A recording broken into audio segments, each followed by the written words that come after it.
ओम नमः शिवाय. साधना प्रभामध्ये तुमचे खूप खूप स्वागत. अक्षय तृतीया हा अत्यंत शुभ आणि पवित्र दिवस मानला जातो. या दिवशी केलेले दान, जप, पूजा, पाठ आणि खरेदी यांचे फळ कधीही संपत नाही असे मानले जाते. 2026 मध्ये अक्षय तृतीया कधी आहे, या दिवशी काय करावे, कोणत्या गोष्टी टाळाव्यात आणि सोने खरेदी करणे का शुभ मानले जाते, याची संपूर्ण माहिती या व्हिडिओमध्ये दिली आहे. तर 19 एप्रिल 2026 रविवारी अक्षय तृतीया आहे. अक्षय तृतीया म्हणजेच वैशाख शुद्ध तृतीया तिथी. या दिवशी केले जाणारे कोणतेही काम कधीही क्षय होत नाही, म्हणून या दिवशी सर्व चांगलीच कामे करावीत. या अक्षय तृतीयेला त्रेता युगाचा प्रारंभ झाला. याच दिवशी माता गंगा पृथ्वीवर अवतरली.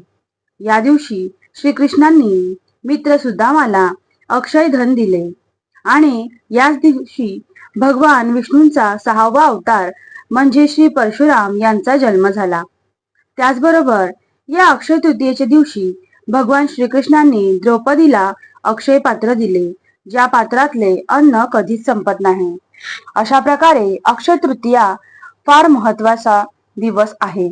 या दिवशी सूर्य व चंद्र त्यांच्या उच्च राशीत असतात, त्यामुळे या दिवशी राजयोग निर्माण होतो. हा दिवस 3.5 मुहूर्तांपैकी एक दिवस असल्याने या दिवशी सर्व प्रकारची शुभ कामे केली जातात, जसे पूजा, होम, हवन, वास्तुशांती अशा प्रकारची शुभ कामे आपण करू शकतो. तर 19 एप्रिल 2026 रविवारी अक्षय तृतीया सकाळी 10:49 सुरू होत आहे.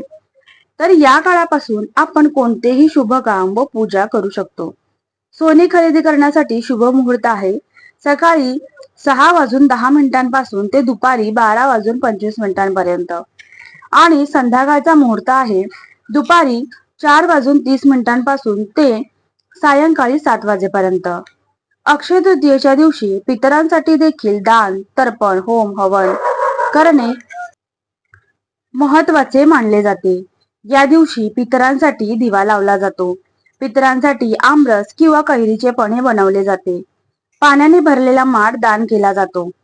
अक्षय तृतीयेला दानाचे फार महत्व सांगितले आहे आणि कलियुगात देखील दान फार महत्वाचे सांगितले गेले आहे. तर या दिवशी गाईला हिरवा चारा खायला द्यावा. गरजू व्यक्तींना अन्न, धान्य, वस्तू, पाणी, चपला, छत्री अशा प्रकारच्या वस्तूंचे दान करावे. काही वस्तू खरेदी केल्याने देखील आपल्याला अक्षय पुण्य लाभते. तर या दिवशी माता लक्ष्मीला प्रिय असणाऱ्या वस्तू आपण खरेदी कराव्यात. या दिवशी सोने, चांदी खरेदी केली जाते.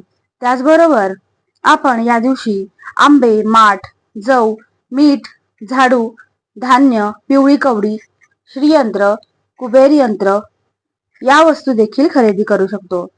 यामुळे आपल्याला अक्षय पुण्याची तर प्राप्ती होते, त्याचबरोबर माता लक्ष्मीची कृपा देखील होते.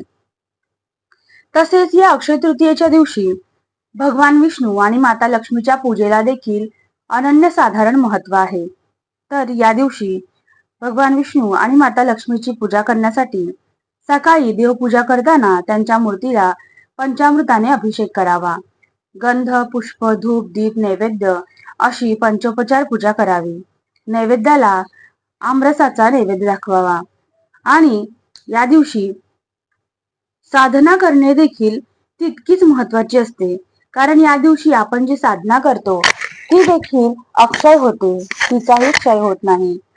मग साधना करण्यासाठी आसनावर बसावे, दिवा अगरबत्ती लावावी आणि जो कोणता मंत्र तुम्ही म्हणणार असाल त्याचा संकल्प घ्यावा. संकल्प घेण्यासाठी हातामध्ये 3 वेळा आचमन करून नंतर चौथ्यांदा तळहातात पाणी घ्यावे व तुमचे नाव, गोत्र, तुम्ही कुठे राहता आणि तुम्ही किती मंत्राचा जप करणार आहात आणि किती वेळापर्यंत करणार आहात ते या संकल्पामध्ये सांगून पाणी धरतीवरती सोडायचे आहे. अशा प्रकारे संकल्प केल्यानंतर साधनेला सुरुवात करायची असते. तर या साधनेसाठी आपण जर माता लक्ष्मीची साधना करायची असेल तर कमळगठ्याची किंवा स्फटिकाची माळ घ्यावी व भगवान विष्णूंच्या साधनेसाठी तुळशीची माळ घ्यावी. त्यानंतर माता लक्ष्मीचा मंत्र आहे ओम श्रीम नमः. या मंत्राचा जप तुम्हाला वाटेल तितका तुम्ही करू शकता. आणि भगवान विष्णूंचा मंत्र आहे ओम विष्णवे नमः किंवा ओम नमो भगवते वासुदेवाय. या मंत्राचा आपण जप करू शकतो. त्याचबरोबर तुम्हाला जर स्तोत्र पठण करायचं असेल तर व्यंकटेश स्तोत्र, श्री सुक्तम, कनकधारा स्तोत्र या स्तोत्रांचे पठण करावे. अशा प्रकारे अक्षय तृतीयेचा दिवस आपण अगदी आनंदात घालवायचा आहे.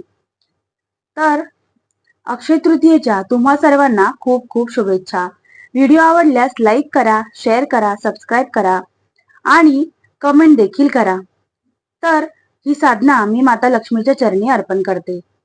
ओम लक्ष्मी देव्ये नमः. परमहंस सद्गुरु स्वामी मकरंद नाथाय नमः. ओम नमः शिवाय.